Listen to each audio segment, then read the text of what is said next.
This conference will now be recorded.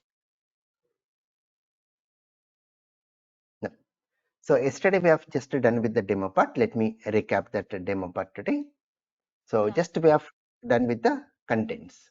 Yeah. Excuse me, Raj. So today is my first day. So how can Yeah. I catch this, the portion that you have covered so far? No, yesterday we have just done with the demo part only. I did not do anything. I did not start any topic yet. That only Oh, I'm going to recap now. I'm recapping now. Okay. thank And you even so I'll much. yesterday's class recording. Only the topic names I've mentioned yesterday. Okay, Renu. Yeah, Okay. thank you.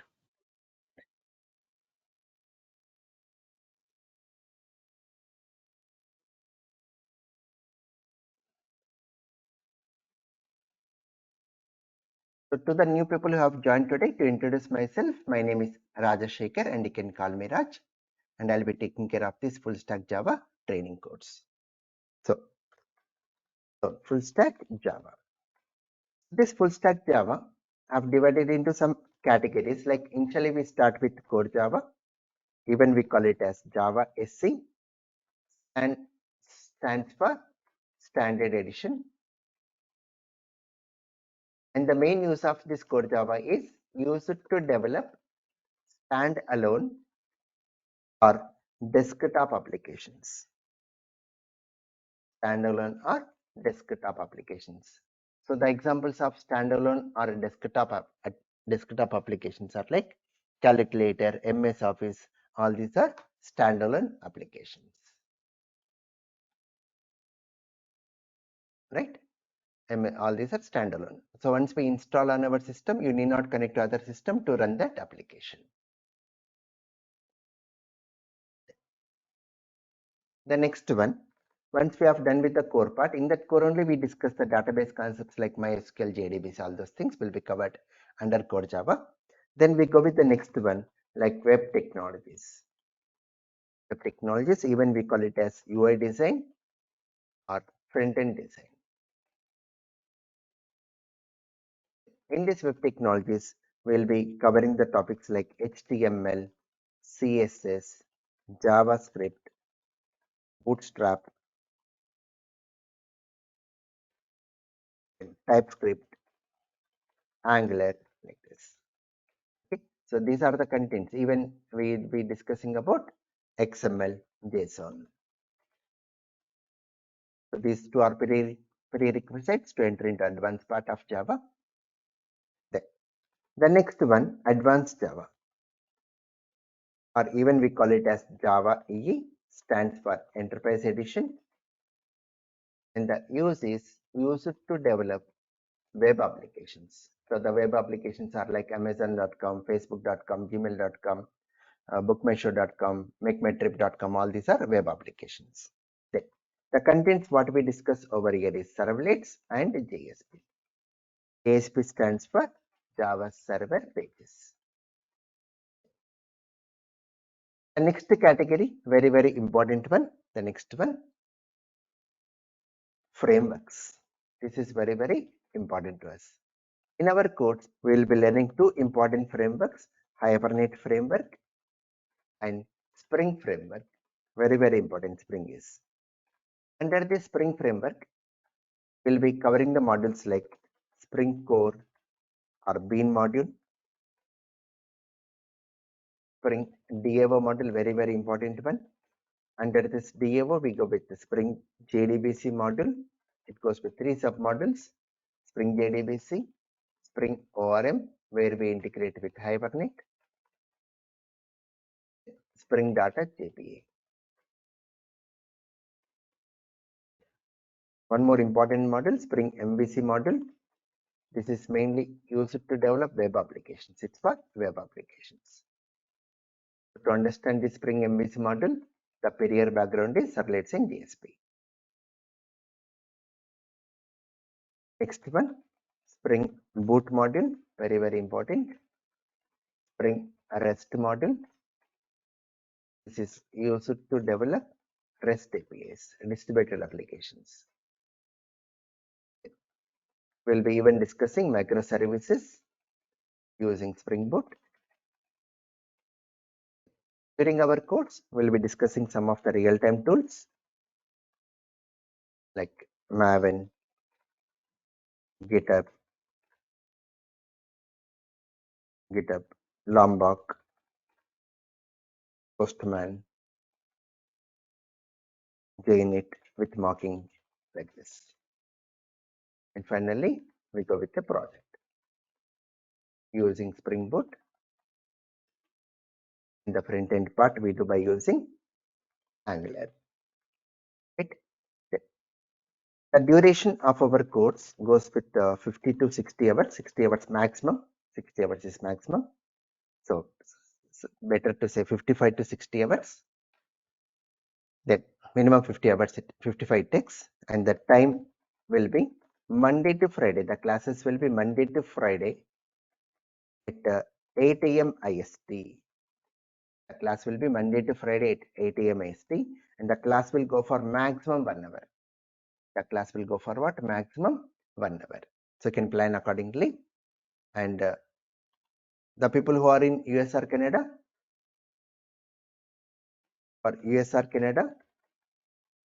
candidates, it is Sunday to Thursday. Remember, people will get confused here. Sunday to Thursday and evening, it will be evening hours, and please take care of your time zones.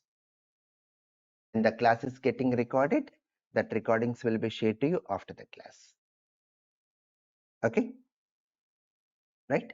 So this is the thing what we have done in yesterday's part. And however, the people who did not join yesterday, I'll be taking care of sending the yesterday's class recording. Just have elaborated more on core Java. That's it. Remaining things are same. Right?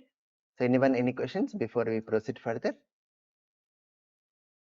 Raj, one question. So when you go to, can you please scroll up? Yeah. So you have mentioned that advanced Java, this enterprise edition, so we may mainly use for web application to develop. But in Right. framework also, you have mentioned the same thing. So Right. may I know the reason for it? Because I am from No worries, no worries. See, many people are with a non-native background here, and many people who are having background of Java, they may not be good with these frameworks. The main reason of framework is, the need of going with framework is, here everything you should develop from scratch. Everything we should develop it. And the Okay. advantage of going with framework means some part of code is given to us. Some part of code is developed by your framework, and as a programmer, I need to add some more piece of code. So it reduces burden to the programmers. That is the use of going with frameworks. Got it? Yeah.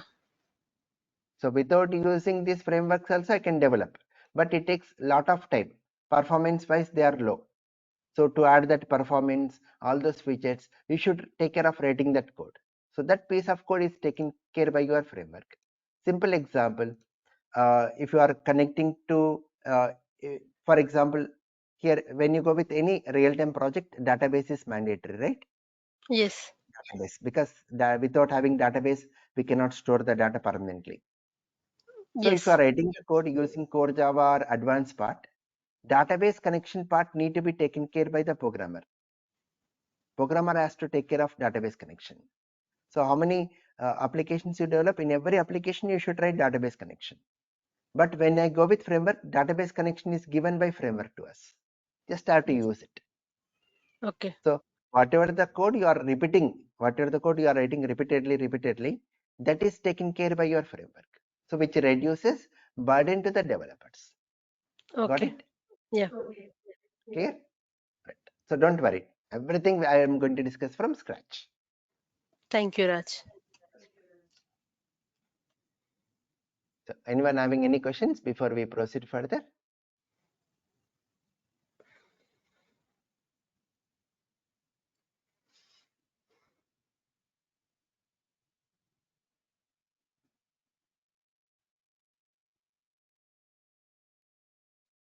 Right. Now, today let us enter into the next topic. So many people may not have any idea on programming language like C or C++ or Java. May be totally not non-native background, not having any idea. So for those people, I'm going to take a concept today, and it will become like a recap for the people who are having idea on programming languages. So if you are entering any programming language like C or C++ or Java or .NET or Python, we should have some small background of programming concepts. That only I'm going to discuss now. Programming concepts.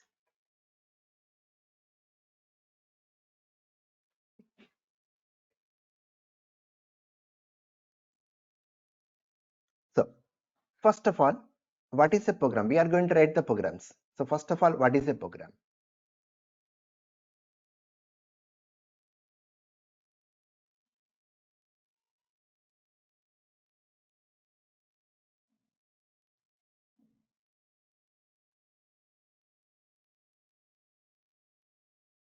Anyone define the program? Set of instructions to the machine.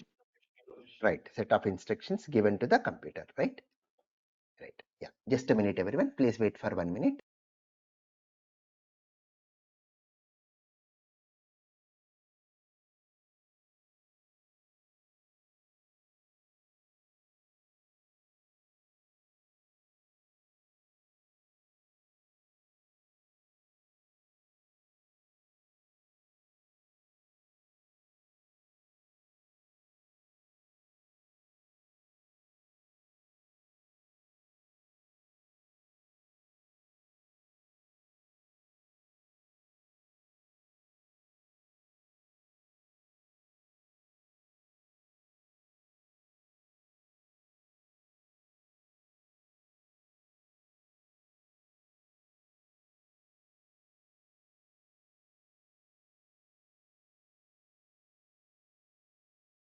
Yeah, I'm back here. So sorry to make you wait. So what is a program? It's a kind of sum of set of instructions to the Computer, right? yeah. A program is a set of instructions given to a computer to perform a task. Set of instructions given to a computer to perform a task. So can anyone take examples of task? What do you mean by task?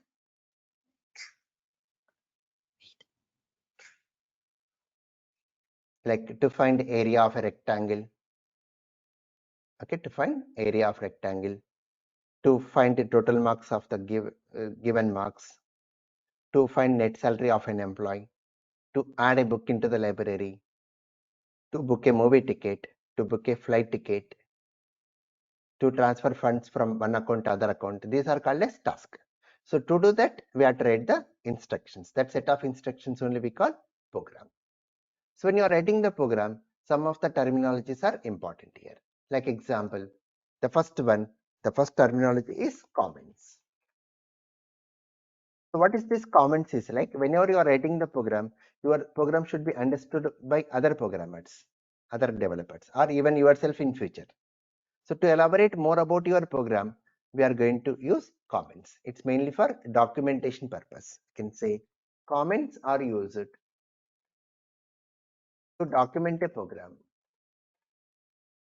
Comments are used for what? To document a program and ignored by the programming language. So programming language will not see what you are writing in that comments. And we are in two types of comments. They are single line comment, which is / symbol, multi-line comment, which is /* and end with again //. Like example, / to find area of a rectangle. An area of rectangle. This is single line comment. // to find gross salary and net salary of an employee. This is multi-line comment. The next term is keyword. So when you take any programming languages like C, C++, Java, .NET, we'll have some predefined words where the language will understand directly. Those words only we call keywords. You can say a keyword is a reserved word or predefined word whose meaning is known to the language directly. Language will understand these words automatically. Some of the examples like class, int, float, public, while, do, for, try, catch, like this. I'm going to recap all these terminologies once again when we enter into Java. We'll even discuss related to Java. This is generic discussion today. The next one is very, very important one, variable. The meaning of variable is like whenever you want to hold some data, whenever you want to store some data, we require some memory space. The name what we give to that memory space only we call variable. Like example, we can go with the name, we can go with roll number, we can go with salary, like this. So the names what you are giving to the memory spaces, these names only we call it as what? Variables. So mainly to hold the data which occupies some memory space. How to define is a variable is an identifier which allocates some memory space. Allocate some memory space. Examples like roll number, student name, net salary, account balance, like this. These are the variable names. The next one, very, very important one, data type. Once we allocate memory space for your variable, like age, example age. In age, what type of data we store? Something like 20. So a numeric value without decimal point, we call it as integer. If you are going with name, in name, we go with some collection of characters, like example Raj, collection of alphabets. Then we call it as string here. Collection of characters is string. Then we go with something like height. So when you go with height, we store a value something like 5.9. A numeric value with the decimal point, we call it as float. So the type of data what variable holds, that only we call data type. So how to define is type of data a variable holds is called as data type. What? Data type. So examples of data type are like integer, character, float, string. These are data types. What are the examples of integer? Any numeric value without decimal point. Decimal. When positives and negatives. Character, the examples of characters are like a value enclosed in single quotes. A value which is enclosed in single quotes. Any symbol enclosed in single quotes, but only one symbol should be there. And examples of floats are like a numeric value with a decimal point.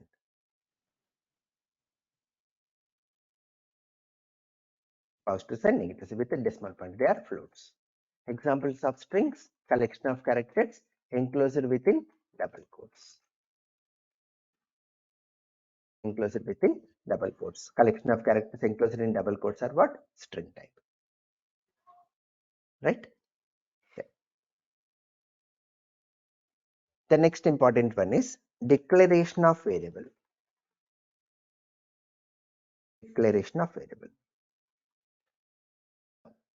If I want to store some data into age or salary or name, we require some memory space.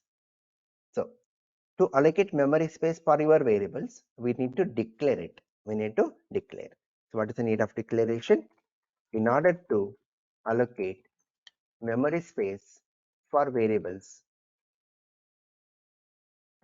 we need to declare the variables.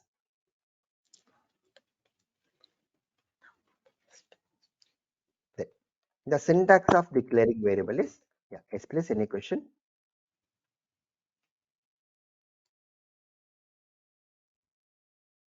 Right. The syntax of declaring the variable is, the syntax is, what is the meaning of syntax is the rules of language. So the rules of your programming language, like we'll be having the rules, grammatical rules for your English or any other language. Similar way, we'll be having rules for your programming languages, which we call syntax. The grammar of programming language is called as syntax. The syntax is, we have to mention the data type, space, variable names, variable 1 comma, variable 2 comma, like that, variable n. And most of the programming languages like C, C++, Java.NET, every statement should end with semicolon. Like example, we'll say int a comma b, character c, float f, like this. When you declare, we have to mention data type and variable, then it's going to allocate memory space for your variables like a, b. It's going to allocate memory space for c. It's going to allocate memory space for f. So once it allocates memory space, then only we can store the value into these variables. So without declaring the variable, I cannot use that variable because it won't allocate memory. If it allocates memory only, I can use it. So this is the important one as a basic thing. Got it, everyone? Any questions up to here?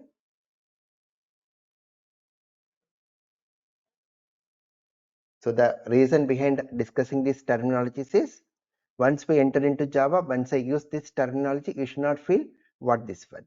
So to make it understandable for the initial time, I am discussing these concepts.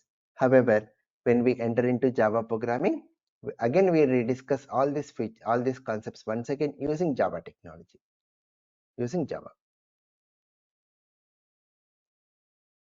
Right. Now, one more very important one, method or function. So in C, C++ we call functions, in Java.NET we call methods. That's only the difference. So what is a function is, a method is a subprogram, it's a part of program. A method is a subprogram which is used to perform a specific task. Perform a specific task. Like example, we want to find area of a rectangle. Understand this concept is important to enter into Java. We want to find the area of a rectangle. So in order to find the area of a rectangle, we are going to create a method or function, area rect. Open and close curly braces. So this is how the method looks. Method name, parenthesis, open and close curly braces. Okay, simple words to say. If you remember your Excel, if you know Excel, in Excel we'll have some data, right? If you're having something like 10, 20, 30, I want to find the sum of it. So what do you write? Equal to sum, parenthesis, and we mention, right, this data. So here sum is a method. Sum is what? C method. It's having parenthesis. It's a function. So I'm calling the function here, which is finding sum of all these values. So what is the code behind that function? What is the code behind that function? We write like this. So we are defining the function here. This only we call defining the function. As a programmer, we have to create. Then people will use it. Defining the function. In Java, we use the terminology method here. Here we are going with a method area rect. Now, in order to find the area of a rectangle, what input do we require?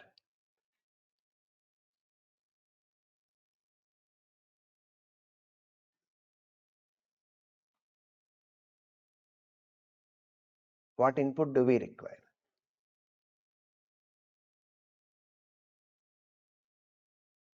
What data do we require to find area of a rectangle? Length and Base, breadth. height. Very good. Length and breadth, right? So So that input what you require to perform the task, that we have to pass in between this parenthesis like this int length. We have to mention the data type also. Then only it allocates memory, comma int breadth.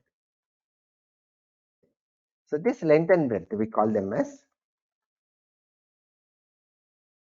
arguments. We call them as arguments or parameters. What is the formula to find area of a rectangle?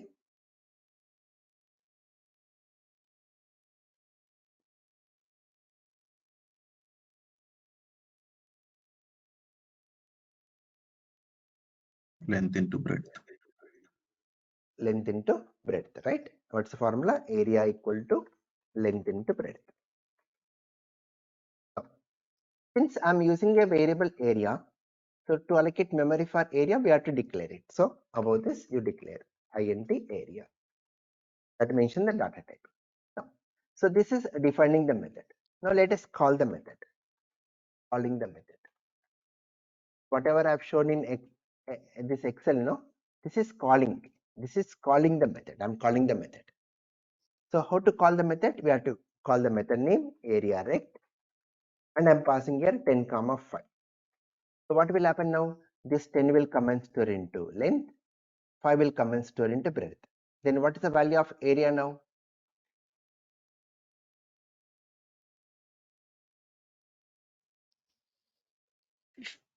50. 50. Very good. The value of area is 50.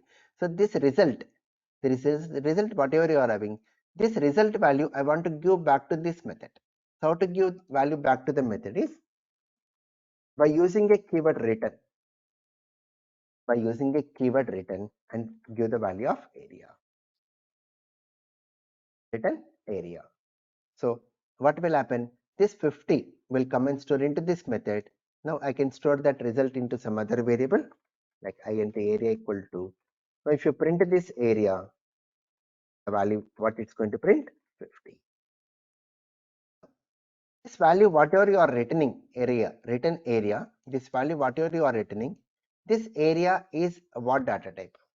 What is the data type of this area?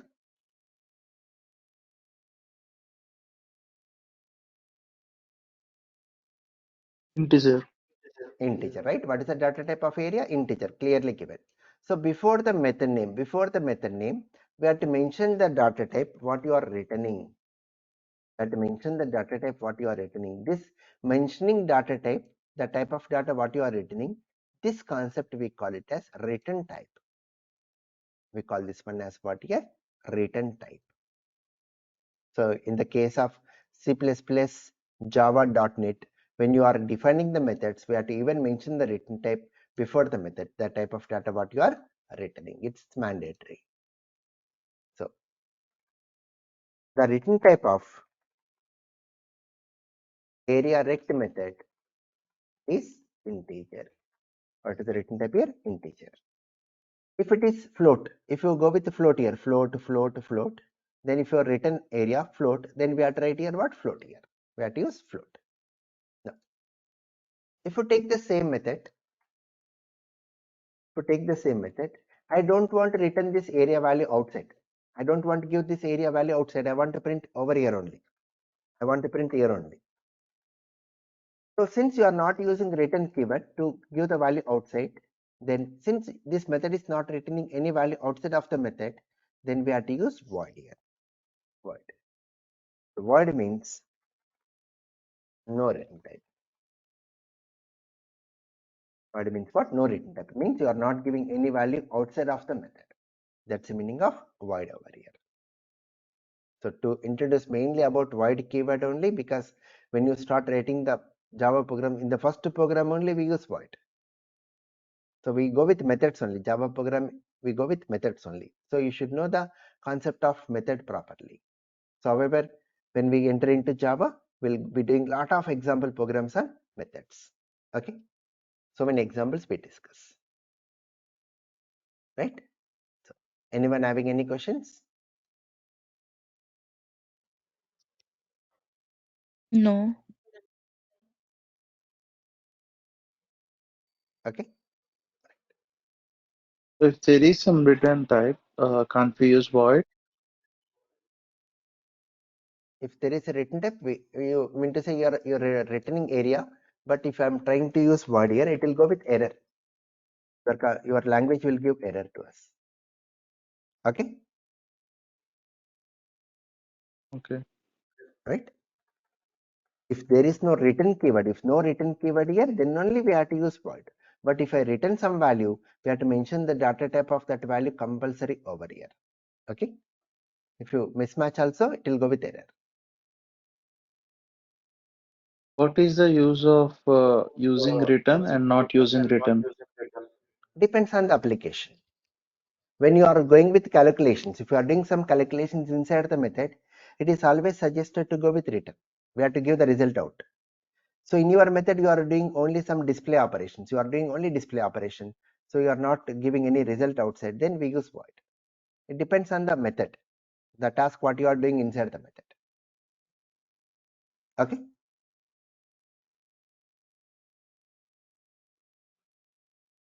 Can you please explain once again? See, it depends on the method. If you do some calculations, are you doing some calculations here? Area rect, you are doing some calculation, right? So when I Yes. call the method, I have to give some value outside. If I give this area outside, then only they can use that value for other processing. Okay. Then if I'm doing only print operation, then there is no use of this method. I cannot take that area value and use it for other purpose. Not possible. So this is not good. I'm just to explain about why I've taken like this. So if you take a method like print message, print welcome message. This is a method where